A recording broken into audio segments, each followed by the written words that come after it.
سنلقي عليك القرآن عليك قولا ثقيلا جزاء الرتبوفة مسنول فاتا والله القرآن جب مال بول فرون دبيب الله أكبر ijoollee baachifatanii yoo deeman malee manguddoon kana baattee deemtee karaat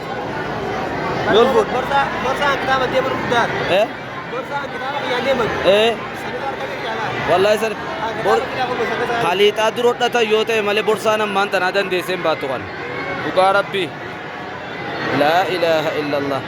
aboo ijji namaatillee gaafuma kanaaf ayyaa qaba amma bar ijji namaa dadhabdee bar wallahi silkiin ni balleesse quraana xiqqeessaniiti aboo kabaja qaba gaafa kana guddaa kana khaliixaatti hodhannee gizee yaanu san khaliixaa hodhatanii sin hodhadheen ture bara khaliixaa hodhadhee itti baadhe wallahi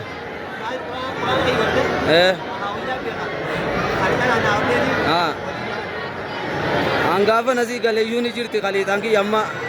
amma na duraaf baduu siin beene malee kunoo shaammattiin kun illee hodhatee ture laa khaliixaa hodhatee ture hodhatee itti baadaa ture amma shaantaatu dhufe amma